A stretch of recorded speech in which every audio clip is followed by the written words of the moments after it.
ההלכה, אל תקרא הליכות אלא הלכות, אין לו לקדוש ברוך הוא אלא 400 של הלכה. On va dire une petite chose pour Yitro quand même, hein. Il lui a dit Yitro, il lui a dit Yitro à Moshe Rabbeinu, lo tov hadavar. Ah, c'est pas bien que le peuple il est là du matin jusqu'au soir. Il faut mettre des juges pour 100 personnes, des juges pour 1000 personnes. Tu vas te fatiguer. Croyez le peuple. Mais il a ajouté, il a dit, et aderech asher ilchu ba. Les chachamim disent, qu'est-ce qu'il est venu ajouter? Le chemin qui vont marcher dessus. Alors chaque mot, il est venu pour quelque chose. Un, pour faire du chesed à son ami. Un, c'est pour Biko Cholim, pour aller voir les malades. Un, c'est pour enterrer les morts. Alors ils disent les Admourim, pourquoi il y a des problèmes entre les gens? Parce qu'ils s'aiment pas. Et trop il a dit, si les gens ils vont voir un l'autre, si un il soutient l'autre, si un il amène à manger un malade, alors chacun dira non, je vais pas aller au Din Torah, pas pour lui. Alors si quelqu'un fait le chesed avec lui, il y a moins des gens qui vont aller venir te voir, Moshe Rabbeinu. Biko Cholim, il y a un monsieur, écoutez bien, un monsieur, il a pris un peu de terrain de son copain pour construire le mur. C'est-à-dire l'épaisseur du mur, il a pris une partie sur le terrain de son copain. Qu'est-ce qu'il a fait, ce monsieur? Le premier s'appelle Reuven, on va dire, le deuxième s'appelle Shimon. Shimon, il est parti dans le chemin au Beddin. Dans la route, il a changé, il est revenu à la maison. Il lui a dit sa femme, alors qu'est-ce qu'il a dit le Dayan? Il lui a dit, écoute, je ne veux pas aller au Beddin. Il lui a dit, pourquoi? Il lui a dit, je viens de voir le corbillard d'un riche, que ça fait 4 ans qu'il est en train de construire sa villa, et on est en train de l'accompagner au cimetière. 4 ans il a construit, il ne va pas profiter. Donc, je veux pas aller. J'ai compris, si Dieu m'a fait voir ça, c'est qu'il y a un moussard. Celui qui est intelligent, il sait que tout ce que Dieu lui fait écouter et le fait voir, c'est que c'est pour lui. C'est écrit dans les 10 commandements, Zachor et Yom HaShabbat le Kadesho. Rappelle-toi du jour du Shabbat pour le sanctifier. Dans le Zohar, Shabbat, il s'appelle Shabbeta. Pourquoi? Même dans le Targum, il y a écrit Shabbeta. Pourquoi? Parce que dans le mot Shabbeta, à la fin, il se finit avec Aleph. Et d'ailleurs, c'est une règle en araméen. Chaque mot qui se finit avec un Aleph, ça veut dire que la lettre d'avant, c'est A. Et Aleph, c'est Dieu. C'est Dieu qui te donne le mérite de faire le Shabbat. D'accord?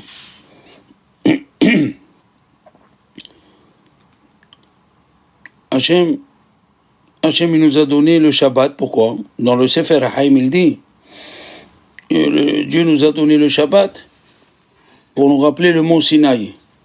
La Shekhinah qui avait au mont Sinaï, oui. Et d'ailleurs, on dit Ismah Moshe dans la Hamida. Hein? Ismah Moshe b'matnena hego ke'eved ne'eman agano b'reshonatata vanecha behar Sinaï. Dieu a donné la Torah le jour du Shabbat. Alors on se rappelle, Shabbat, il y a la Idgalut, ça s'appelle, le dévoilement comme au moment de Matan Torah. Comme ça, tu as une joie extraordinaire qui ressemble au mont Sinaï. Alors, les Chachamim, ils ont dit que même tu peux arriver à la névoie le jour du Shabbat. Si tu ne parles pas des choses vaines, si tu emploies le Shabbat à lire le Tehillim, à faire les tfilot, à répéter les divrei Torah que tu as entendus, tu sanctifies la table. Eh oui. D'ailleurs, Shabbat, on fait rien. Et alors, dans le Zohar, on appelle Rabbi Shimon Bar Yochai, on l'appelle Shabbata. Pourquoi? Parce que lui, sa façon de vivre, c'était de ne pas travailler. Ni la semaine, ni le Shabbat, ni le Yom Tov, bien sûr. Alors on l'a appelé Shabbata. Et Dieu lui donnait de quoi vivre. Il y a écrit dans le Gemara que tout celui qui passe 7 jours dans le Gemara de Brachot sans rêver, c'est un mauvais signe. Pourquoi? Il dit le Gaon de Vilna. Si Shabbat, tu n'as pas rêvé que ce monde-là, c'est un monde passager, alors ça ne va pas chez toi. Ça ne va pas chez toi.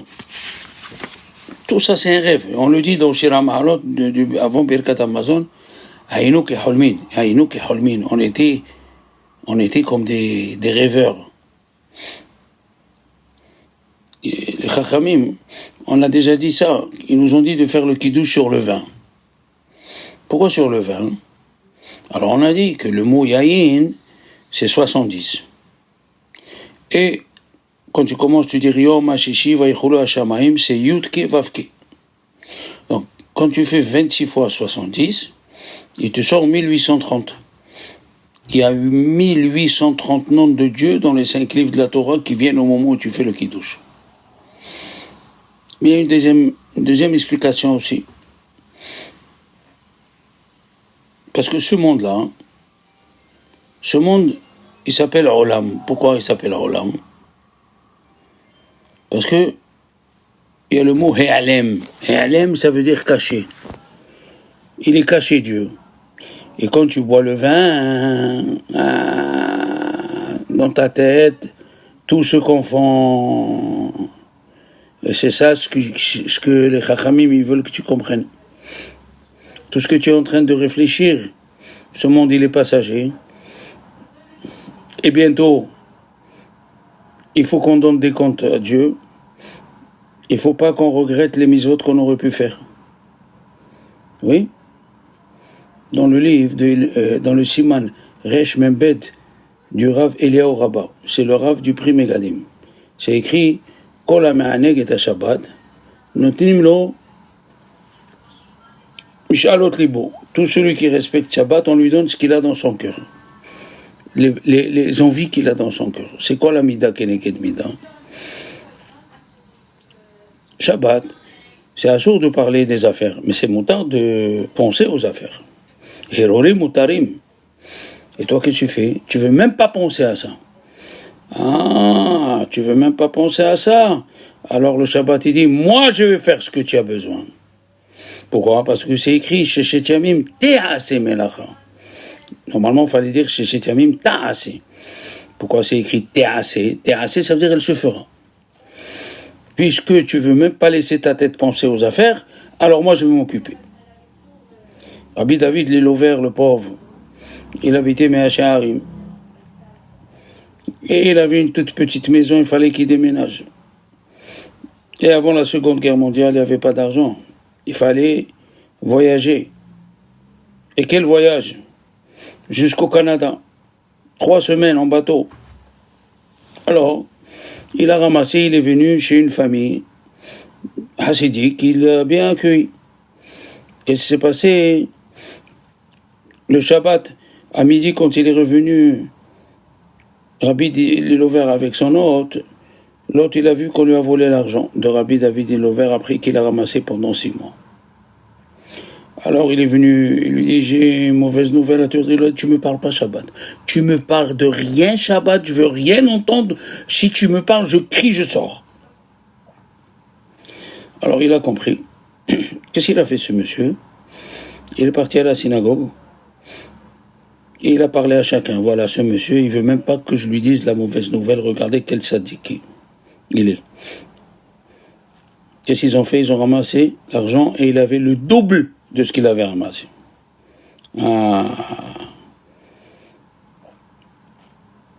Rabbi Yaakov Herman, il a eu 2 fois ça. C'est le livre que vous devez acheter en français, Le patron avant tout. Rabbi Yaakov Herman, Avad Shalom, C'est un livre, il faut raconter sa vie, tellement elle est extraordinaire. C'est lui qui a créé les Birkat Amazon dans le mariage de ses filles. C'est lui le premier, il n'y avait pas avant, Birkat Amazon en feuille. Lui, il vendait des fourrures.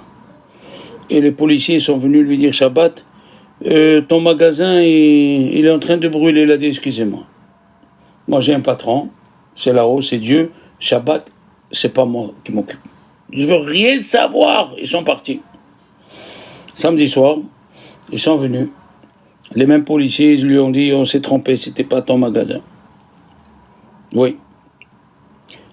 C'est écrit, Kol ha-meshamer Shabbat notnim lo nahala beli metzarim. Tout celui qui est Shomer Shabbat, on lui donne un héritage sans frontières, tellement il est grand. Il a dit, le Sfat Emet, qui était en 1847, le Sfat Emet, il a dit, qu'est-ce que ça veut dire? On lui donne, pourquoi ils ont employé Beli Metzarim?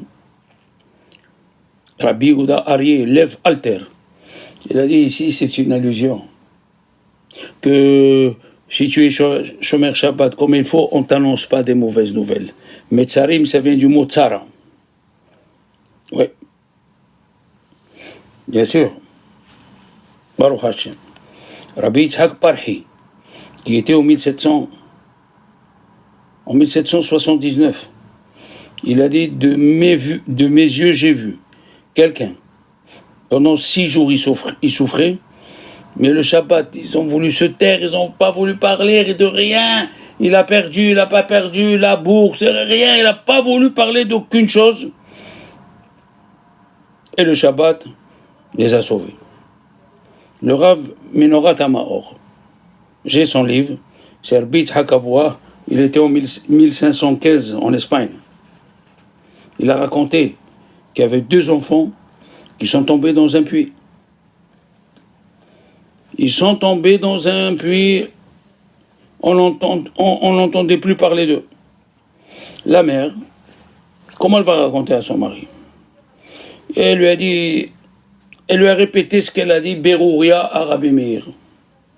C'était le même âge. Il lui a dit, dis-moi, si quelqu'un, il t'a donné 2 verres en pierres précieuses, où il y a de l'or et des pierres précieuses, et maintenant il veut te les rendre. Il veut les reprendre plutôt. Il te les a prêtés, maintenant il vient les reprendre. Il n'y a pas de problème. Il lui a dit alors, c'était avant Shabbat, il lui a dit, donc, fais kavod à Dieu, ne pense pas à ce qui t'est arrivé. C'est pas facile, non, on parle, hein, attention, on parle. C'est pas facile. Fais kavod à Dieu et ne pense pas aux problèmes que tu as eu. Et qu'est-ce qu'il dit, Rabbi Yitzhak Aboua? Il a dit à la sortie de Shabbat, ils sont sortis du puits vivant. Ça, c'est la récompense. À celui que Shabbat, il ne parle pas de malheur, il ne pense pas de malheur. D'accord?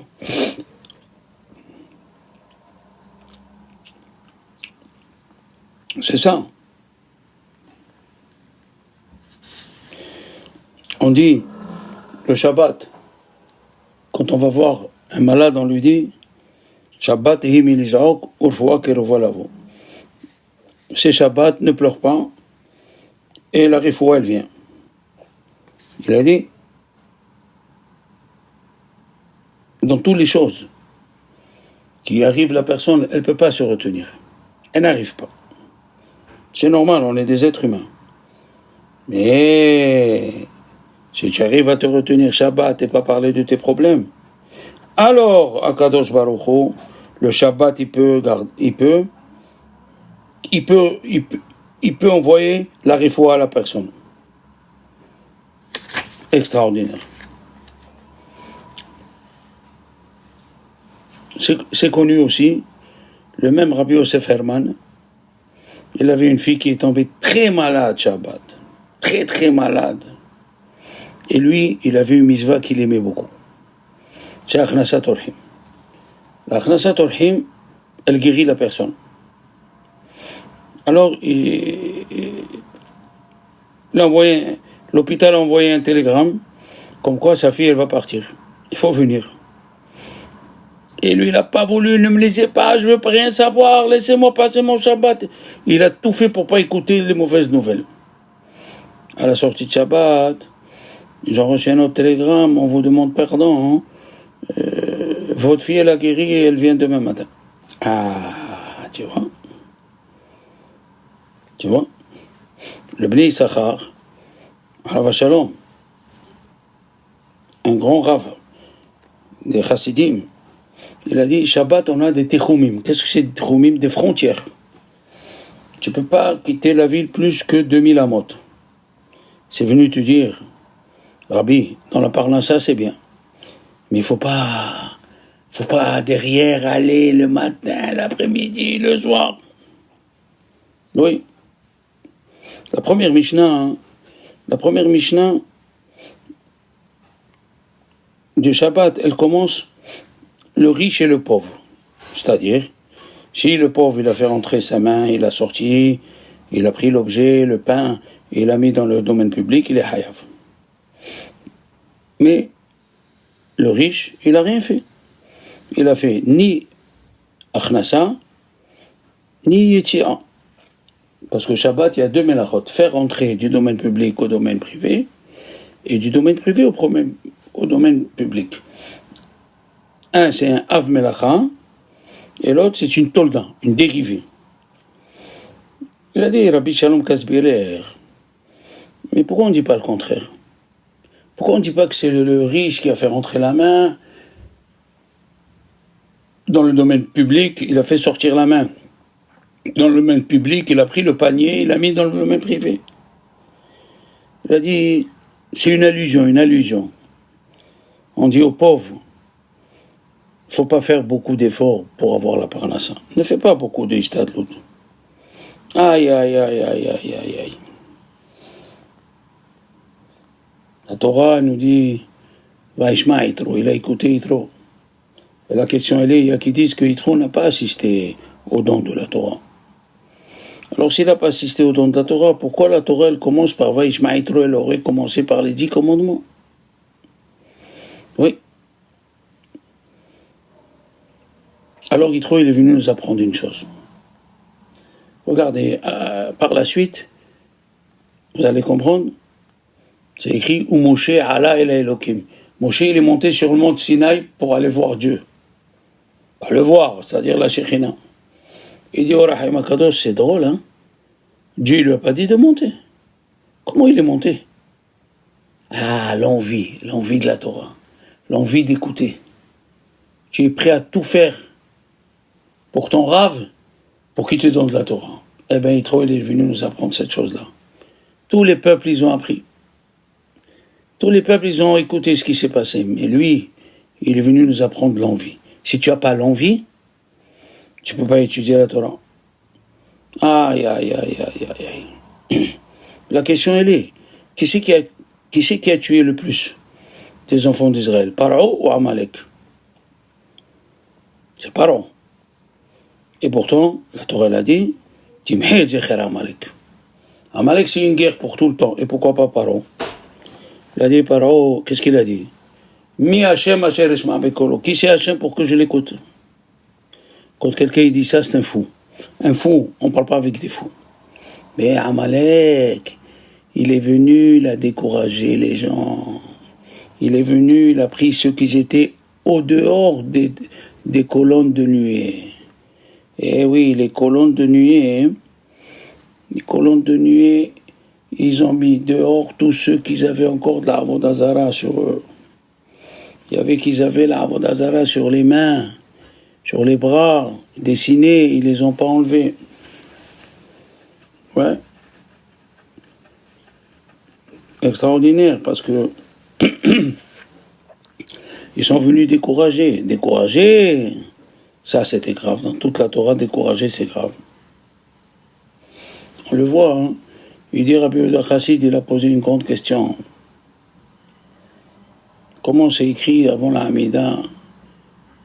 Dans Vaïbarek David, c'est écrit que nous, on est passé, après les Égyptiens, ils sont morts. Et ici, c'est écrit que d'abord, les Égyptiens sont passés, Et après, il y a eu des Juifs qui sont passés. Qu'est-ce que ça veut dire ça? C'est le contraire. Vididi ma'avuruyam. Regardez, vous allez voir dans le émet du matin. Voilà, je vais vous le lire. C'est pas normal ça. Voilà, c'est écrit.